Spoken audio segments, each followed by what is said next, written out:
What if I told you that trillions of microscopic factories are working inside your body right now? These tiny structures power every heartbeat, every thought, and every movement you make. Every living thing, from bacteria to blue whales, is made of cells. Although cells come in many shapes and sizes, they all perform the essential functions needed to keep organisms alive.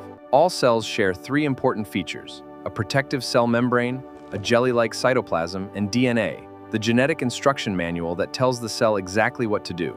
Scientists divide cells into two major categories: prokaryotic cells and eukaryotic cells. Understanding this difference is the first step toward understanding life itself. Prokaryotic cells are simple and ancient. They have no nucleus and no membrane-bound organelles. Bacteria are the most familiar examples of these remarkably successful cells. Prokaryotic cells are larger and more complex. Plants, animals, and humans are all made of eukaryotic cells. These cells are packed with specialized structures called organelles. The most important organelle is the nucleus.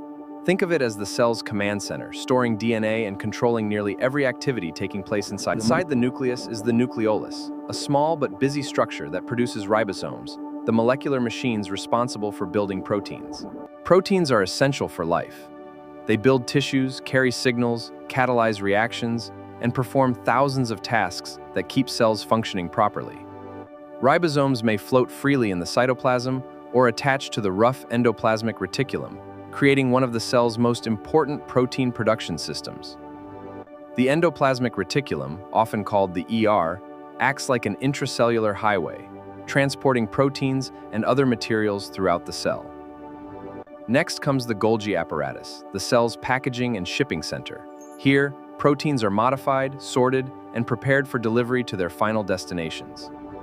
Cells also need storage facilities. Vacuoles serve this role by holding water, nutrients, and other important substances until they are needed. But every city produces waste. That's where lysosomes come in. These recycling centers break down damaged components and help keep the cell clean and efficient.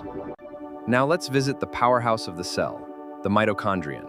This organelle converts nutrients into ATP, the energy currency that powers cellular activities.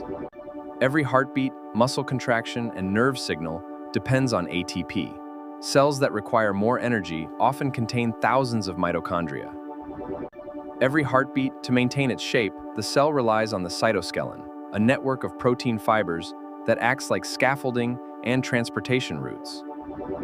The cytoskeleton helps organize organelles, supports cell movement, and ensures materials can travel efficiently throughout the cell. Plant cells contain a unique organelle called the chloroplast. This is where photosynthesis captures sunlight and converts it into usable chemical energy. Plant plasts contain chlorophyll, the green pigment responsible for the color of plants, and one of the most important molecules on Earth. Plant cells also possess a rigid cell wall that provides strength and protection.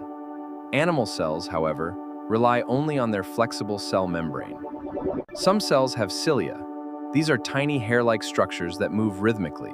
In your respiratory system, cilia help remove dust. They also help remove harmful particles. Other cells use flagella, whip-like tails that generate movement. Human sperm cells are the only human cells equipped with a flagellum. Together, these remarkable organelles transform a microscopic cell into a self-sustaining living system. And when trillions of cells work together, they create something extraordinary. Thanks for watching. If you enjoyed this video, please subscribe to our YouTube channel and join us for more amazing science content. See you in the next video.